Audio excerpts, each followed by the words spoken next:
എല്ലാവരും എഴുന്നേറ്റോ എന്തോ അവരുടെ റൂമിൽ പോയി നോക്കാം. അലക്സ്, നീ എഴുന്നേറ്റോ? ബാക്കിയുള്ളവരോ? അവർ എഴുന്നേറ്റോ എന്ന് അറിയില്ല, ഞാൻ അവരെ നോക്കാനാണ് വന്നത്. എന്തായാലും ദേവും ജസ്റ്റിയും ആദ്യം എഴുന്നേറ്റിട്ടുണ്ടാവും. ശരിയാ, ഞാൻ ആരെയും റൂമിൽ പോകും. എന്നാ ഞാൻ ജെറിയുടെ റൂമിൽ പോവാം. വിചാരിച്ചതുപോലെ തന്നെ. ജെറി, എഴുന്നേറ്റ് നമുക്ക് പോകണ്ടേ? എത്ര പെട്ടെന്ന് നേരം വെളുത്തു. സമയം 5:45. നീ പെട്ടെന്ന് ഫ്രഷ് ആയിക്കേ. 7 മണിക്ക് ഇവിടെ നിന്ന് ഇറങ്ങണ്ടേ? കൊള്ളാലോ, ട്രിപ്പ് പ്ലാൻ ചെയ്തവനായി കിടന്നുറങ്ങുന്നേ. മോനെ ആര്യ, എഴുന്നേറ്റ് രാവിലെയായി. അച്ഛാ, ഞാൻ കുറച്ചു നേരം കൂടി കിടക്കട്ടെ. അച്ഛനാ? ചെറുക്ക എഴുന്നേറ്റെ, ട്രിപ്പ് പോകണ്ട്. ഏത് ട്രിപ്പ്? അത് കൊള്ളാലോ, ഇപ്പൊ ഞാനാരായി? ഉറങ്ങി അവന്റെ ബോധം പോയോ എന്തോ. എന്റെ കർത്താവേ. എന്താ അലക്സ് രാവിലെ തന്നെ കർത്താവിനെ വിളിക്കുന്നത്? ഞാൻ നിനക്ക് കണ്ണു കാണുന്നില്ലേ? ഈ മണ്ടൻ എഴുന്നേൽക്കുന്നില്ല. ട്രിപ്പിന്റെ കാര്യം പറഞ്ഞപ്പോ ഏത് ട്രിപ്പ് എന്നാ ചോദിക്കുന്നേ? രാത്രി മുഴുവൻ ഫോൺ നോക്കി കിടക്കുമല്ലേ, പിന്നെ എങ്ങനെ എഴുന്നേൽക്കാനാ? ആദ്യം നീ ഇവിടെ ഉണ്ടായിരുന്നോ? ഞാൻ നിന്നെ നോക്കുവായിരുന്നു. അല്ല, ഇവൻ എഴുന്നേറ്റ്. ഇവൻ ഈ കിടപ്പ് കിടന്നാ നമ്മള് പോകുമെന്ന് എനിക്ക് തോന്നുന്നില്ല. ഇനി ഒരേ ഒരു വഴിയേ ഉള്ളൂ. എന്ത്? ഇപ്പൊ കാണിച്ചു തരാം. നീ എന്താണ് ഈ കാണിക്കാൻ പോകുന്നത്? എനിക്ക് വയ്യ ഇവനെ അതുകൊണ്ട് വയ്ക്കാൻ. ഞാൻ പോകുവാ. നേരിട്ടുണ്ട. അമ്മ, ആര്യ, ഗുഡ് മോർണിംഗ്. പിന്നെ അത് ഒറിജിനൽ ഒന്നും അല്ല. നീ എന്താണ് ഈ കാണിച്ചത്? ഞാനിപ്പോ ചത്തേനെ. പിന്നെ നീ എഴുന്നേക്കണ്ട. എന്ന് പറഞ്ഞിട്ട് ഇങ്ങനെയാണോ ചെയ്യുന്നേ? നിന്റെ ഇന്ന് ഞാൻ Justy, have A nice day. നീ പോടാ അലക്സ് തവളെ. തവളയാ? എടാ ആര്യ, നീ അവൻ അടി കൊടുക്കുമ്പോ എന്റെ കൂടി ചേർത്ത് കൊടുക്കണേ. ഓക്കെ അളിയാ. അളിയനാ? ഞാനെപ്പോഴും എന്റെ അളിയനായത്. അതിന്റെ കൂടെ കുഴപ്പമേ ഉള്ളൂ. അയ്യോ നീരു, എന്നെ രക്ഷിക്കണേ. എന്താടാ? എന്താ ആര്യ? ഇവൻ എന്റെ മുഖത്തിന് ഡ്യൂപ്ലിക്കേറ്റ് പാറ്റി ഇട്ടിട്ട് പറയുക എഴുന്നേൽപ്പിക്കാനാണത്രേ. ഇവൻ അറിഞ്ഞൂടെ എനിക്കതിന് അലർജിയാണെന്ന്. അലർജിയാ? പേടിയാന്ന് പറയടാ. അലർജിയാണ് പോലും അലർജി. ഓ, പേടിയാണെന്ന് അറിയുമല്ലോ, പിന്നെ എന്തിനാ ഇങ്ങനെ ചെയ്തെന്നാ ചോദിച്ചത്. എന്റെ ആര്യക്കുട്ടാ, എനിക്കതറിയാലോ. നിന്നെ തലകുത്തി നിന്ന് വിളിച്ചാലും നീ എഴുന്നേൽക്കില്ല എന്ന് എനിക്കറിയായിരുന്നു. അതുകൊണ്ടാ ഈ ട്രിപ്പ് ഉപയോഗിച്ചത്. എടാ നിന്നെ ഞാൻ നീരു, സേവ് മീ. ഇതാ ഒന്ന് നിർത്തിക്കേ. രണ്ടെണ്ണവും സമയം നോക്കിയോ? ശരിക്കും നമ്മൾ ട്രിപ്പ് പോകുന്നുണ്ടല്ലോ അല്ലേ? ദൈവമേ, 6 മണിയായാ. ഞാൻ പെട്ടെന്ന് പോയി ഒരുങ്ങട്ടെ. നിന്നെ ഞാൻ പിന്നെ എടുത്തോളം അറിയാവുന്നേ. നിനക്ക് എന്താണ് ജസ്സി? ഇങ്ങനെയൊക്കെ ചെയ്യുമ്പോ ഒരു സുഖം, അത്ര തന്നെ. ഇപ്പൊ അവന്റെ കൈയിന്റെ സുഖം നീ അറിഞ്ഞേനെ. താങ്ക് യു മൈ ചങ്ക്, എന്നെ രക്ഷിച്ചതിന്. ശരി, നീ പോയി റെഡി ആകും. ഞാൻ അലക്സിന് കിച്ചണിൽ പോയി ഒന്ന് ഹെൽപ്പ് ചെയ്യട്ടെ. ഓക്കേ.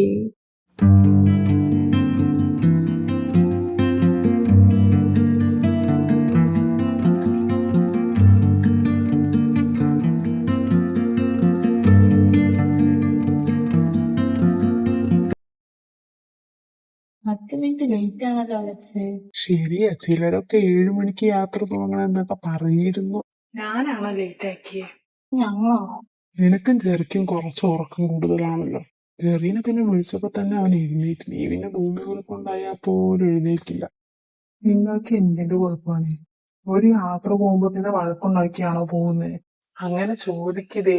ഇവമാർക്ക് ഒരു കോമൺ സെൻസും ഇല്ല. പറയുന്ന ആൾക്ക് നല്ലതുപോലെ ഉണ്ടല്ലോ, അത് മതി. ഇനി 3 തിരുവാ തുറന്നാൽ ഞാൻ പിന്നെ വരത്തില്ല ട്രിപ്പിന്. ഇപ്പോൾ ഞാൻ ഡ്രൈവ് ചെയ്യാം. കുറച്ചു കഴിഞ്ഞ് വേറെ ആരെങ്കിലും ചെയ്തോ. യാത്ര പോയപ്പോൾ ഒരു കുഞ്ഞാറ്റ കിളിയെ ഞങ്ങൾ കണ്ടു. 2 നാൾ ഉല്ലാസ യാത്ര പോയപ്പോൾ 2 ചെണ്ടുമല്ലി ഒരു കുഞ്ഞാറ്റ കിളിയെ ഞങ്ങൾ കണ്ടു. 3 നാൾ ഉല്ലാസ യാത്ര പോയപ്പോൾ 3 മുക്കുറ്റി 2 ചെണ്ടുമല്ലി ഒരു കുഞ്ഞാറ്റ കിളിയെ ഞങ്ങൾ കണ്ടു. 4 നാൾ ഇവിടെയെല്ലാം നല്ല മഴയും കാറ്റും ആണല്ലോ. ഇവിടെ ആര്യ പതുക്കെ ഡ്രൈവ് ചെയ്താൽ മതി, കുറച്ച് ലേറ്റ് ആയാലും കുഴപ്പമില്ല. ശരി. ആര്യ, ഇവിടെ മൃഗങ്ങളൊക്കെ ഉണ്ടോടാ? പിന്നെ ഇല്ലാതെ. സിംഹം, മാന്, ആന, പാമ്പ്, കുരങ്ങൻ, കരടി ഇതൊക്കെ ഉണ്ടെന്ന് ഇന്റർനെറ്റിൽ നോക്കിയപ്പോ കണ്ടത്. കഷ്ടം, ഈ മഴ കാരണം നേരെ ഒന്നും കാണാൻ പറ്റില്ലല്ലോ. ഓ, കുറച്ചു ദൂരം കൂടി പോയാൽ ഈ കാട് കിടക്കാം. വീടുകളൊക്കെ കാണാൻ തുടങ്ങി. പക്ഷേ ഓരോ വീടും ഒരുപാട് ഗ്യാപ്പ് ഇട്ടിട്ടാണല്ലോ പണിതിരിക്കുന്നത്. അതെന്താണാവോ? പ്രൈവസിക്ക് വേണ്ടി അയച്ചു. നോക്കിക്കേ, ഒരു വലിയ ബംഗ്ലാവ്, എത്ര വലുതാണല്ലേ. എന്തിനാ ഈ കാട്ടിൽ കൊണ്ട് ഇവർ ഇത്ര വലിയ ബംഗ്ലാവ് പണിതിരിക്കുന്നത്? അതൊക്കെ ഓരോരുത്തരുടെ ഇഷ്ടല്ലേ. അതും ശരിയാ. എനിക്ക് ജോലി കിട്ടിയ ശേഷമാണ് ഇതിലും വലിയൊരു ബംഗ്ലാവ് എനിക്ക് പണിയാൻ. ഓ, അത് ഓർക്കുമ്പോ തന്നെ കൊള്ളിരി പോയിരുന്നു. പൊന്നു മോനെ ജെറി, സ്വപ്നത്തിൽ നിന്നൊന്ന് ഇറങ്ങി വാടാ. ആദ്യം ഒന്ന് പഠിച്ച് പാസ്സാകടേ, എന്നിട്ട് നമുക്ക് ബംഗ്ലാവോ കൊട്ടാരോ എന്ത് വേണമെങ്കിലും പണിയാം. ഓ ശരി സാർ. ഇവിടെ ഒരു പാലമുണ്ട്. ആ പാലം കടന്നിട്ട് കുറച്ചു ദൂരം പോയാൽ ടൗൺ എത്തി. ഭാഗ്യം. ഇതേ നോക്കിക്കേ, എന്താ അവിടെ വെള്ളം? പാലം മുങ്ങിയെന്നാ തോന്നുന്നേ. ഇതാണ് നിന്റെ താലം. പാലം എന്ന് പറഞ്ഞപ്പോ ഞാൻ വിചാരിച്ചു നല്ല ഹൈറ്റിലായിട്ട്.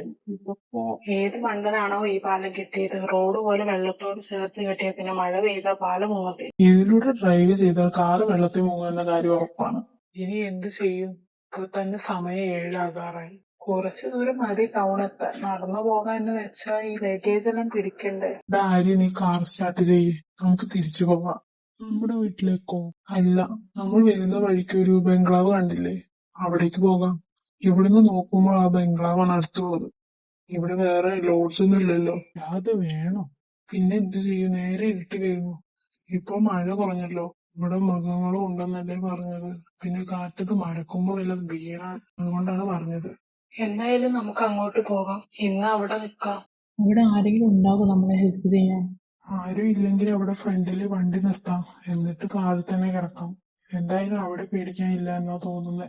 എന്റെ ഓർമ്മ ശരിയാണെങ്കിൽ അവിടെ ലോക്ക് ചെയ്തിട്ടില്ല. അതിന്റെ അർത്ഥം അവിടെ ആരെങ്കിലും ഉണ്ട് എന്നല്ലേ? ശരിയാ, നമുക്ക് അങ്ങോട്ട് പോകാം. ഇവിടെ ആരും ഇല്ലെന്നാ തോന്നുന്നേ. ലൈറ്റ് ഒന്നും ഇല്ലല്ലോ. എന്തായാലും ഞാൻ ഒന്ന് നോക്കട്ടെ. അവിടെ ഒരു വീടുണ്ടെന്നാ തോന്നുന്നേ. എവിടെ? ഈ ബംഗ്ലാവിന്റെ മതിൽ കണ്ടോ? അതിന്റെ പുറകില്. ആ ശരിയാണ്, അവിടെ വെളിച്ചമുണ്ട്. അപ്പോ അവിടെ ആരെങ്കിലും ഉണ്ടാവും. നമുക്ക് അവരോടൊന്ന് ചോദിക്കാം. എങ്ങനെ അവിടേക്ക് പോകും? ദാ അവിടെ ഒരു വഴിയുണ്ട്. ഇതൊരു ചെറിയ വീടാണല്ലോ, പഴയതും ആണ്. പഴയതാണെങ്കിൽ ഒരു കാർ കിടക്കുന്നുണ്ടല്ലോ. ആരെയും കാണുന്നില്ലല്ലോ, എല്ലാവരും ഉറങ്ങിയിട്ടുണ്ടാവും. സമയം 8:30 ആകുന്നല്ലേ ഉള്ളൂ. ജസ്റ്റ് ഒന്നും കൂടി വാതിലൊന്ന് മുട്ടി നോക്കും. ആ ശരി.